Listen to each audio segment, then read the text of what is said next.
Okay, so when I first started carving many years ago, 18 years ago, I was 12 years old.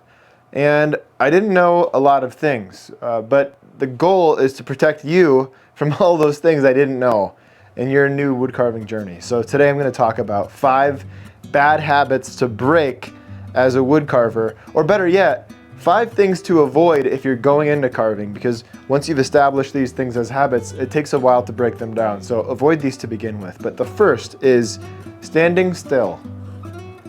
Okay, that sounds weird, right? Because standing still is a positive thing. Carving is a standstill sport. No, it isn't. And it took me a long time to realize this. And you know, you whittlers actually have an advantage here. You guys that only carve with a knife and a piece of wood, you can turn that thing around. But if you're mounting something that you're carving to a surface like this or like this, you need to move around. You need to look at this thing from different angles and realize that this is a 3-dimensional object and it's going to require a 3-dimensional response. So I need to change my perspective, change the angle that I'm looking at it with, and avoid just standing in one spot. I can't tell you how many carvings I have done over the years that I brought outside after working on them, thinking that they were done. Take one look at them in new light and see all of the lack of depth and the lack of shadow. Just because I wasn't moving around the piece, I wasn't changing my perspective, I was just sitting in one spot and carving with a downlight from the very top in a dark room. So move around, change the lighting, change your perspective, and that will seriously improve your carving. Okay? Lazy tool maintenance is 2.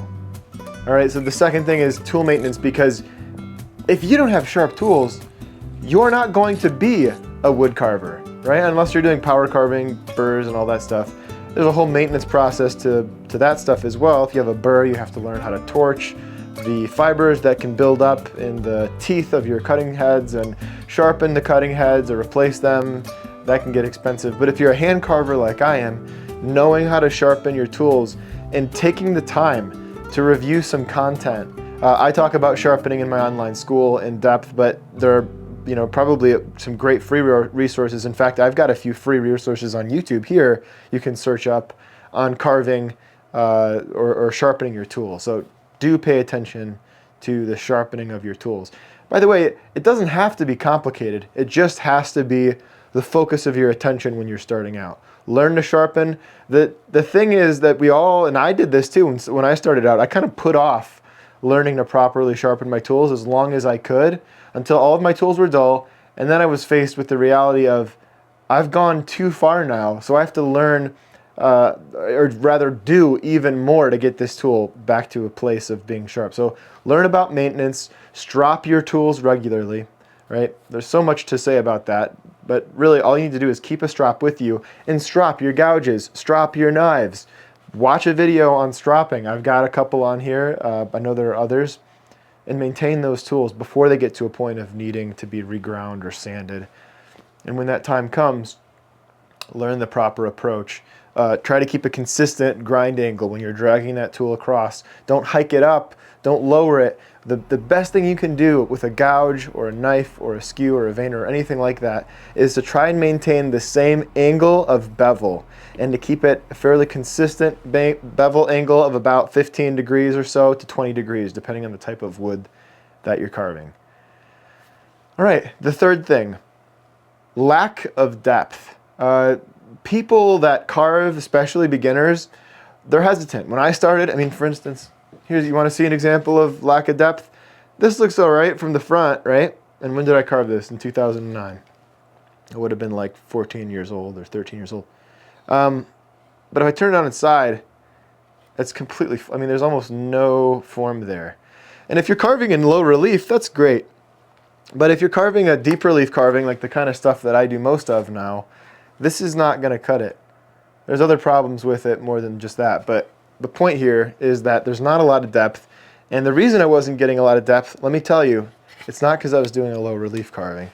It's because I was afraid to make a mistake, and people that are afraid to make mistakes don't cut deeply enough into the material, right? So do pay attention to the depth of your cuts and make sure that you're looking, again, from all different angles. The profile view of your reference photo is just as important or more important, telling you the depths of the shapes that you're carving, right? So using that is just as or more important than that front view. So a lack of depth is a serious problem that beginners deal with, and you have to sometimes push it even too far, get too much depth to know when you've gone too far, right? So do push yourself to dig into that wood and not be afraid. It's tough, you know, or rather be afraid and push through and go deeper anyway. All right, 4, refusing to seek feedback. Man, I tell you what, I remember when I was a young dude and my mom would come in. I was, I don't know, say 12 or 13 years old. I'd be carving in my dad's pole barn, and she'd see a carving I was working on and say, "Oh, Alec, that deer you're carving looks great. But the belly, maybe it's too long." You know, and she'd always do it in this loving, like motherly way. It was never rude or offensive. But what I realized is that I was consistently making mistakes just because I was too close to the subject matter. I was just in my own world, looking at it from one angle, again, not moving around, and I was taking for granted some of the shapes that were before my very eyes, and I was missing issues that maybe I wouldn't have noticed even if I had taken a break from the carving and come back to it.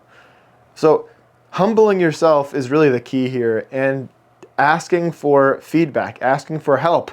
It does not have to be from a carver. In my experience, some of the best advice that I've gotten are from folks that aren't carvers, who say, you know, something about that chin looks a little weird. It's the people that we don't like, right? The people who are blunt almost to a fault. Those are the kind of people that you want to have in your life, and those are the people who will inform you or teach you more about your skill set than anyone else, right? So those annoying people who are always correcting you and maybe saying something about how your grammar isn't right, sometimes they're the haters in the YouTube comments.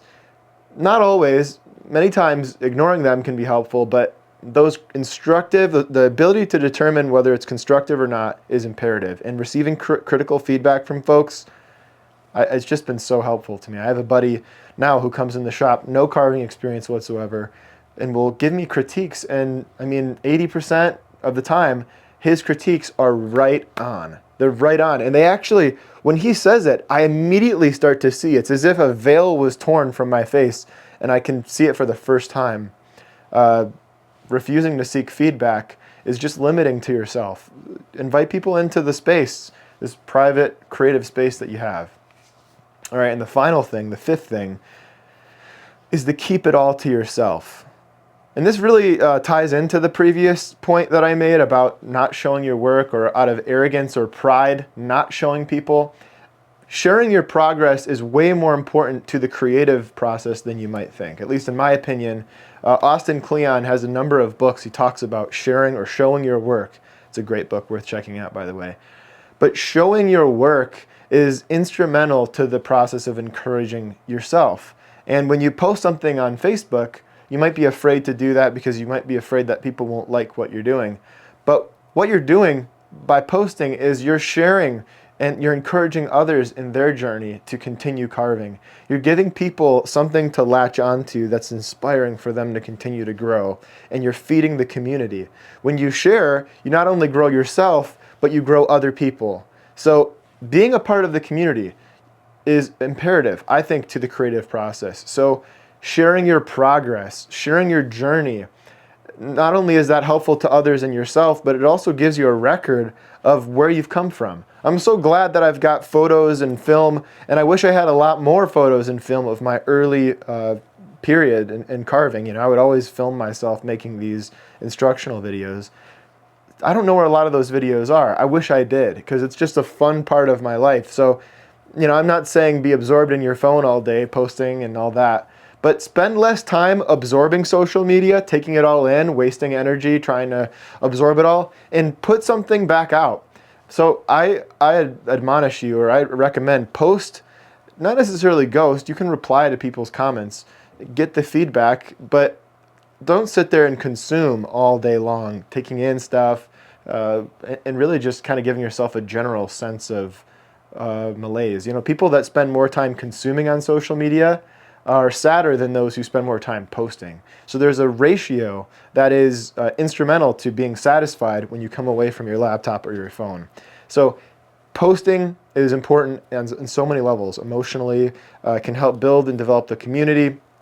You'll also get critical feedback. I have a forum in my online carving school with folks who are working on a lot of the same projects that are offered in my school. And those folks in that community is, I think, one of the best parts of the school.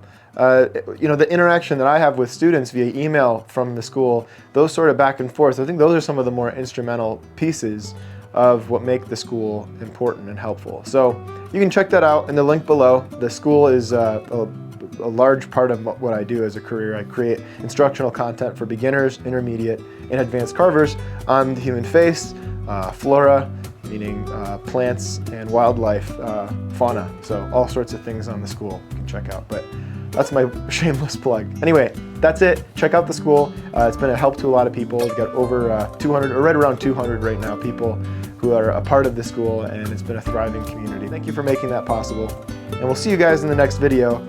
Take your vitamins per usual, be blessed, and that's all for now.